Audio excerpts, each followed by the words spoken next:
Smokey and the Bandit Part 3 has to be one of the stupidest and dumbest movies I've ever seen. Knowing that Burt Reynolds didn't want to be a part of this picture is a good indication of how terrible it really is. Reynolds does make a cameo appearance at the end. Part 3 deals with Sheriff Buford T. Justice, played by Jackie Gleason, chasing the bandit from Florida to Texas. Isn't that an original idea? Now, since Burt Reynolds is not around, Jerry Reed disguises himself as the bandit. In the two previous movies, Sally Field was along for the ride. In Part 3, it's Colleen Camp, who couldn't act her way out of a paper bag, or Trans Am in this case. Jackie Gleason, who was enjoyable and funny in the first Bandit film, simply runs his character into the ground in Part 3. His fake Southern accent and put-downs to his son get real old. Jerry Reed, Pat McCormick, and Paul Williams, who return as Big and Little Enos Burdette, are the only redeeming features of this movie. And here they try to get Jackie Gleason to accept another one of their famous bets. What are you talking about? What we're talking about is a simple contest, a little race. And if you win, Sheriff, we Enoses are going to pony up $250,000. If you lose, you fork over that silly symbol you've been shoving in people's faces all these years. You're bad. The entire movie is put together very poorly. It lacks imagination and humor. It doesn't lack silliness and stupidity. On my rating scale, Smokey and the Bandit Part 3 gets a 2. Bandit 3 does contain a lot of car chases and crashes, and most of them are filmed in slow motion. Whoopee. Okay, let's bet. Let's not bet. Let's hope that they don't keep running these bandit movies right into the ground. They should quit while they're behind. I'm Dean O'Lally.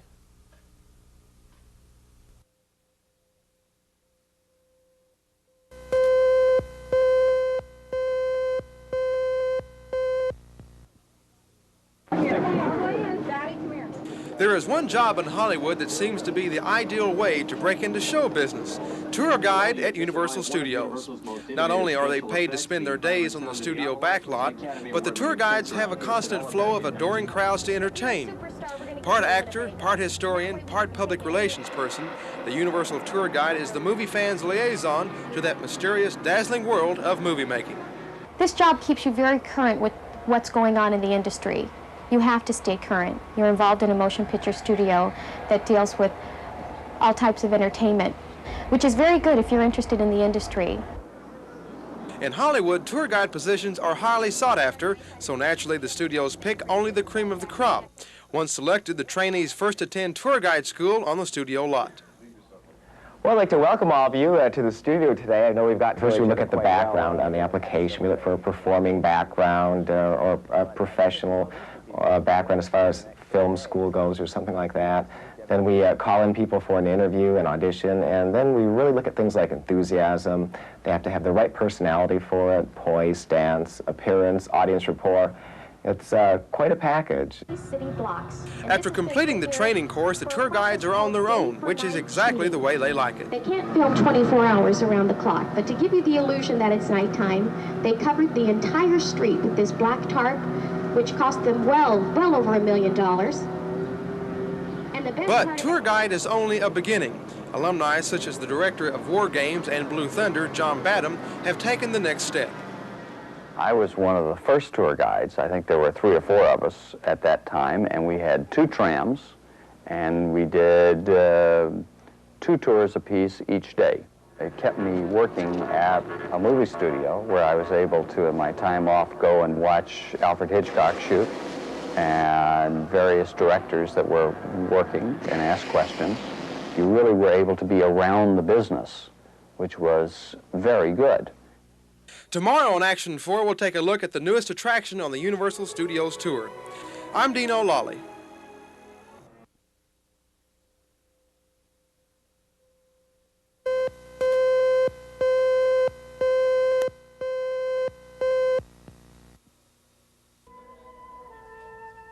Conan the Barbarian was successful at the box office last year, and this year Universal Studios Tour has reversed the usual process by turning the film into one of the most ambitious live productions ever staged. Producer Peter Alexander. We've got lasers, we've got pyrotechnics, we've got magic tricks, we've got a large audio animatronic dragon, and we've got live actors. We are creating a whole little world in this theater that just completely pulls you out of the present time and takes you back to the age of sword and sorcery. With a budget of $4 million, over 700 technicians worked 9 months to design, test, and perfect the elements of the show. The sequences of explosions, lasers, sound effects, and lighting are so complicated they must be controlled by computer. In the movies, they just set up for one shot. If they're going to blow something up, for example, they'll blow up an explosive charge, and then they go on to the next shot. Here, we have to have something that operates 364 days a year, 10 shows a day. A Conan show wouldn't be complete without a sword fight. The fight between Conan and the forces of evil is both complicated and dangerous. Most of the actors and actresses are former gymnasts, dancers, and bodybuilders. We had 6 weeks of rehearsal because it can be dangerous if you don't do the moves right, but we've practiced and practiced and practiced so long and hard that every move is right and every move is exact. His human opponents defeated, Conan faces the 18-foot, fire-breathing, laser-blasting dragon in a duel to the death, which not only looks dangerous, it is. There's a whole special reality that's been created. I don't think that anyone else has done that anywhere else. There are elements of shows that are like this, but nothing will come close to the combination of seeing live actors on stage with all these big movie-like special effects. This is fantastic. Tomorrow on Action 4, a more in-depth look into the world of movie special effects. I'm Dean O'Lally.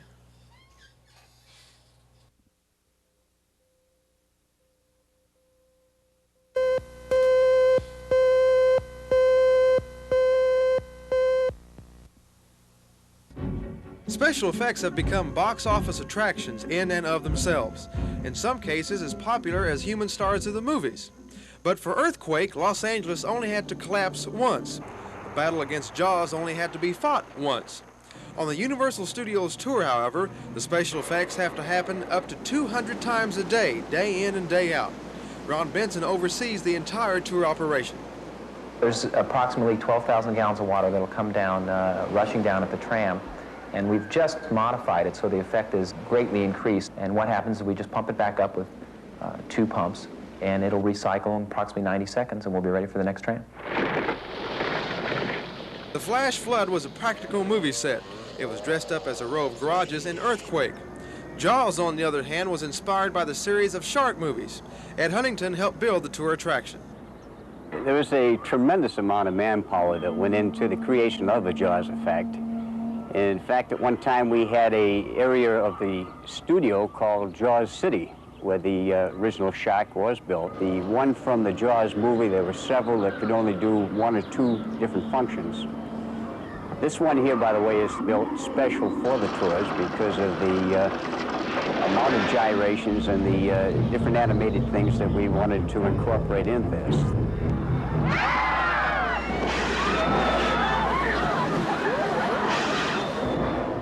The Alpine avalanche at the end of the tour is based on Alfred Hitchcock's mirror effect called forced perspective. Just don't try to convince the visitors that the tram stays level. It looked like the walls were caving in. I had to close my eyes. I couldn't watch it. I got scared. I thought we were going around. Universal Studios is the world's largest filmmaking facility, the entertainment center of the world.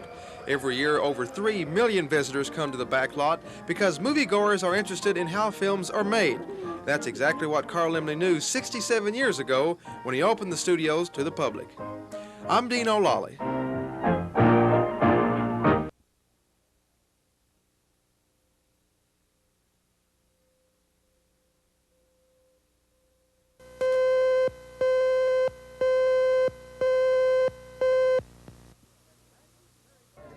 As an actress, Teri Garr knows well what it means to be locked into one kind of role. While she's played many diverse characters in both drama and comedy, her recent Academy Award-nominated performance in Tootsie has brought on a flood of offers to keep playing funny ladies. Well, it makes me want to do something else. That makes me definitely want to make a left turn. Now I've got to do another kind of acting now that they think I'm funny. Trick them. Because I don't think I'm funny. I just think I have been lucky enough to get some, I think of myself as an actress, and then I got some comic parts. It's just a craft of acting. Sounds so pretentious. The Garr papers. No. Now remember, when Kenny starts talking to his breakfast, that means he's finished, right? And Alex has to be to school at 7:30. She's currently in the new 20th Century Fox comedy, Mr. Mom. She portrays a wife who goes back to work as an advertising executive when her husband, played by Michael Keaton, is fired. Look, now, take it easy on Daddy. Remember, he's a rookie. Bye, Mom. Bye, honey. Mommy? Yes? It's a jungle out there. I always create another life for these characters is that she's gone to work and is working very hard up against men and also women and out in the world where there's a corporate jungle and all that stuff.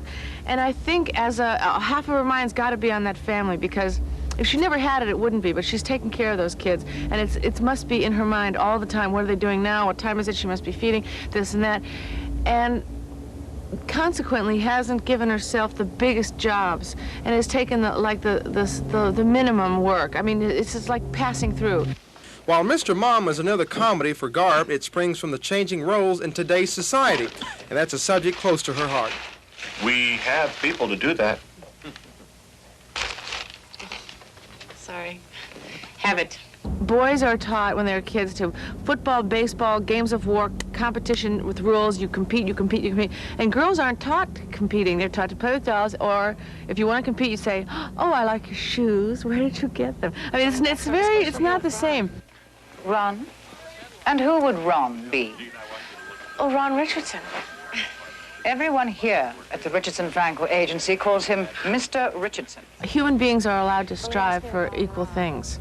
If it's a comedy or a tragedy, or no matter what the movie is, if it somehow subliminally lays that idea across to people, it's a good idea. I mean, what else are movies and films and books and paintings or anything for except to kind of lift up the society? Tomorrow on Action 4, I'll be talking with the producer of Mr. Mom, Lynn Loring. I'm Dean O'Lally. 100 uncles, all the members of the crew were passing these.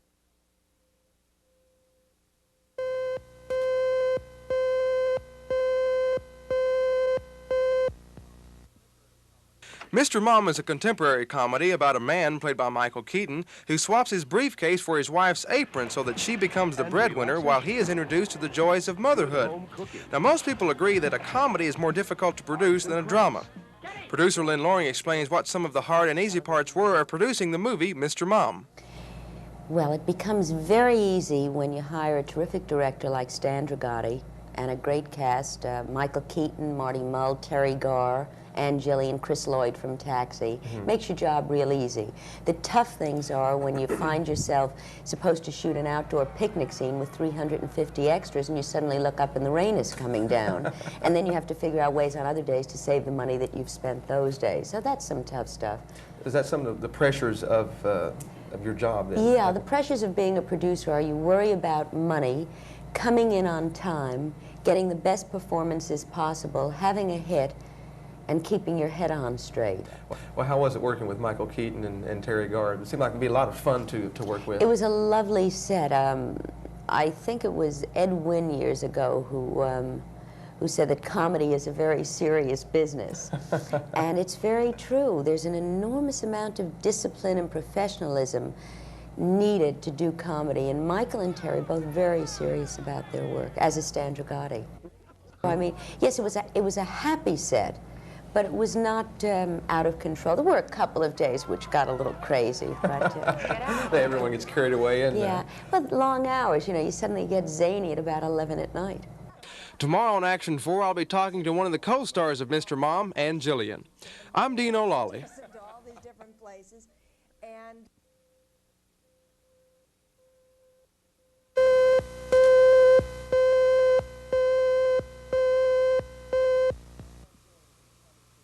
You saw Ann Jillian in the comedy series Making a Living, and she put in a wonderful performance in the title role of Mae West, another television feature. She has been in several television series throughout the years, but she hasn't been on the movie screen in a long, long time. But she is now in a comedy called Mr. Mom. She plays the extremely sexy next-door neighbor of Michael Keaton and Teri Garr. And she's in this scene with Michael Keaton and some of the neighborhood ladies, and the setting is a very unusual poker game.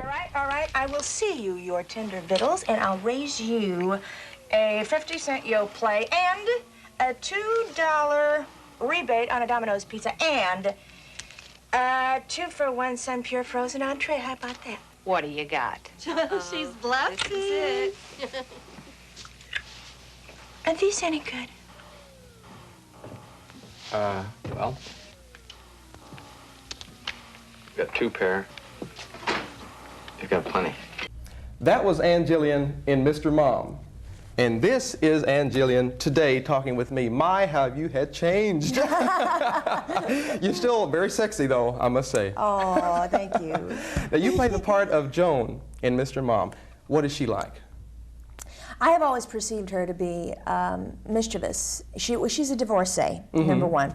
And I kind of looked at her as being the local locust. But she's really kind of harmless because she's not a serious seductress. I think that she gets really involved in her own fantasy because she likes this gentleman. And the proof of the pudding is that she obviously has never hit on him before. The wife finally says and goes off to work and says, well, you look after him. Well, not only does she look after him, she lusts after him. She takes him to Chippendales, she takes him to all these different places. And if you said boo to her, she'd probably run away real quick. You obviously had a lot of fun making the movie. At least it appeared that way on the screen. Yes. Anyway, were there any unusual occurrences while making the film that you can recall? No, we were rather dull. No, actually, I just enjoyed working with Teri. Really looking forward to working with her, and also with Michael. Michael kind of reminded me of a young Mickey Rooney. His mind is always going, how do I make this funny? And he looks at something and he finds the absurd side of it. I adore that. I just adore that. So we had a great time. Most of my scenes were with Michael. I'm sorry to say, because I would love to have worked more with Teri also. But it was an experience altogether just working in this film. And tomorrow on Action 4, the person who reminds Jillian of a young Mickey Rooney, I'll be talking with the star of Mr. Mom, Michael Keaton. I'm Dean O'Lally. Yesterday I was having lunch with him, and he's eating.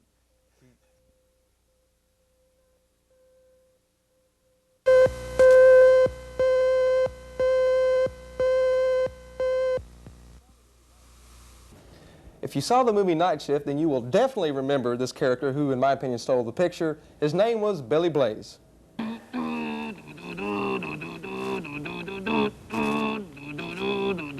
Jumpin' Jack Flash. Hi. Billy Blaze was, of course, played by Michael Keaton. His very funny performance made everyone stand up and take notice, and he is now currently starring in a movie called Mr. Mom. It's a comedy, and Michael, we are glad to have you with us today. Thanks. What, your character's name is Jack Butler. Describe him for us. Very responsible, incredibly responsible person. Good guy, good middle-of-the-road guy, college graduate probably. Yeah, college graduate, I would say. You know, not a whole lot of experience and good sense of values. And on paper, you would say, this is real uninteresting. I don't even care about this guy. And which is weirdly, strangely enough, one of the reasons I wanted to do it. You get into a lot of situations in the movie. Which ones were ad-libbed and which ones were planned?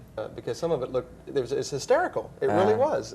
So you can ad-lib stuff like that because, you know, there were specific physical things that had to happen, so there wasn't much room to improvise because a lot of it was coordinated. But there were great things to, you know, you can always find little things within that to do. We have a scene. It is Teri Garr is on the way to work, and Martin Mull, of course, plays her boss. Yeah. Comes to pick her up in a limo. Why don't you set it up for us? We'll take a look at it. This is where I'm out of work. I'm not ready that her boss is coming to the house. I'm not ready to be seen by anybody because I'm not looking great. So Jack has to scramble real fast and pull something off. On a beer? 7 o'clock in the morning. Scotch? Not during working hours. Come on over here, Ron. Let me show you what I'm doing. Taking advantage of some of the time off to add a whole new wing on here. I'm going to rip these walls out and, of course, rewire it. Yeah, you're going to make it all 220?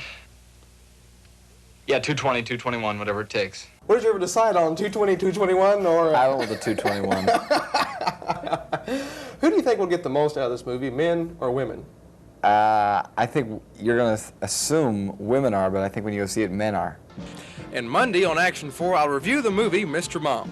I'm Dean O'Lally.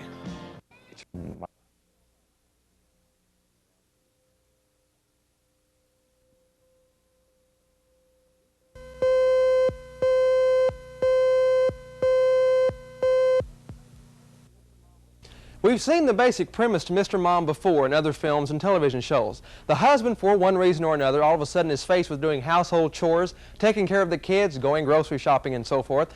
Meanwhile, the wife goes to work and brings home the bacon.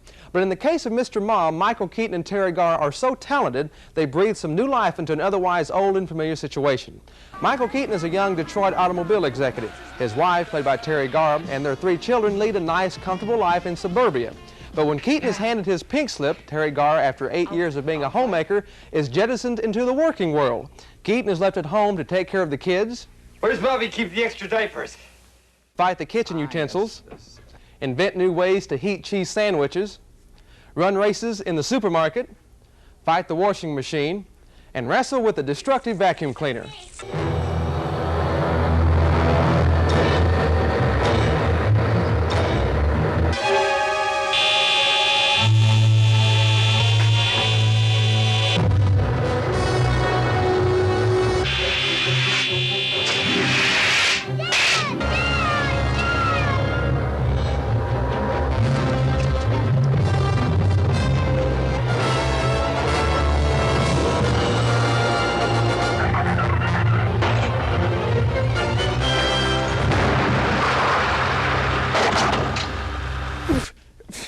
Keaton later turns into a soap opera addict, and he puts together an unusual poker game with grocery coupons with the other neighborhood ladies.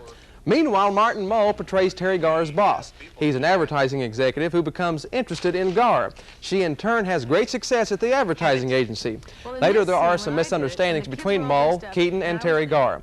Overall, the framework of Mr. Mom, as I said earlier, is not the most original in the world. But Michael Keaton and Teri Garr make the best of what they have, and they make it work. And Jillian, as a lusty brunette, adds some lively and funny moments. On my rating scale, Mr. Mom gets a 6. There are some very funny original gags in the film, but Mr. Mom also has a few bits that don't quite work. If the movie is disappointing in any way, it would have to be that Keaton and Garr's great comic talents are wasted somewhat. But after all is said and done, Mr. Mom is an enjoyable, cute little comedy. I'm Dean O'Lally.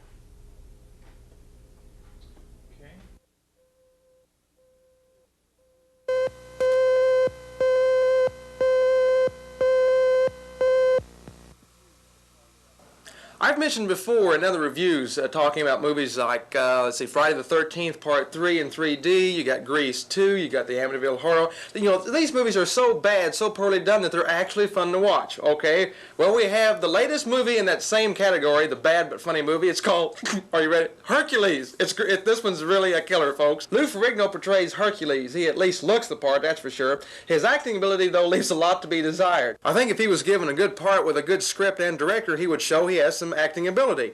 The rest of this movie, though, is absolutely ridiculous. The special effects look as if they were created back in the 50s. The acting, well, let's not bother to talk about that because the cast didn't bother to do any acting in the film. The fighting is absolutely ridiculous. The music is hokey. Let's just go to a clip and see this.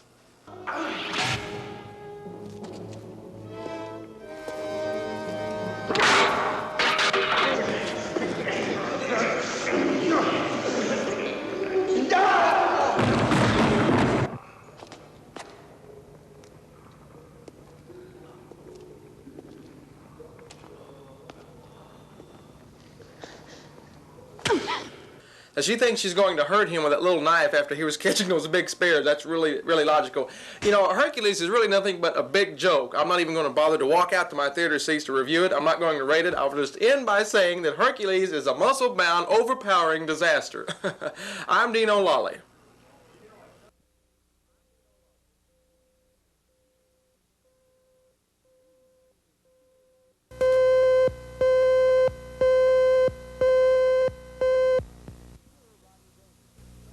Easy Money is pure Rodney Dangerfield. The only problem is he has to carry the entire picture. Now, don't get me wrong, I think Dangerfield is a great comedian, but Easy Money is made up of too many different and separate jokes that are not made into an adequate enough plot. The overall premise of Easy Money is quite interesting. A slob of a guy stands a chance to inherit $10 million if he can give up his vices for a year. I'll explain more on that in a moment. Rodney Dangerfield fits his part perfectly as that likable slob whose occupation is a baby photographer. He enjoys his life and appears to be truly happy with his family and job. His lifestyle is not the most elegant in the world, and we see that from the beginning as his pleasures are presented: smoking, drinking, the racetrack, and pizza. Dangerfield's lifestyle is the complete opposite of that of his mother-in-law, who is a very wealthy lady. She owns a department store worth $10 million. The mother-in-law is played by Geraldine Fitzgerald. We find out later that Dangerfield and his family have a chance to inherit the $10 million store from the mother-in-law. There's one condition: Dangerfield must reform himself in 1 year. That means he has to give up drinking, smoking, all of his favorite pleasures. Well, he gives it a try. Dangerfield shines as he goes through his withdrawals. In this scene, his irritability comes through when he tries to take a boy's picture. Okay, Anthony. I'm going to get a real good picture now, okay? Look at him. He's got my eyes. Got my nose. And my sympathy. All right. We want some wallet-sized pictures, too. This kid won't fit no wallet size. Make them good pictures. My wife's very particular. And what about you, John? He's very particular, too. Surprised you married each other. All right. Look, kid, I'm tired of keep telling you the same thing. You gotta stay still, all right? I'll tell you what. Look, Anthony, I'm gonna make a deal with you, okay? Anthony, come here. Pay attention. Okay, Anthony, come here. You gotta stay still, Anthony. We're gonna get a good picture, Anthony. We gotta stay still. We wanna get a good picture, Anthony. He never does get a good shot of that kid. There is a subplot to Easy Money that has Dangerfield's daughter, played by Jennifer Jason Leigh, getting married to Taylor Negrin. He portrays a Puerto Rican called Julio. Now, Leigh, after a couple of days, runs home to Mom and Dad while Negrin tries to get her back. This side plot is funny, but unfortunately it is underdeveloped. One of the problems of Easy Money, as I mentioned before, is the inconsistency of the plot action. Another problem is the main story doesn't really get started until well into the picture. On my rating scale, Easy Money gets a 5.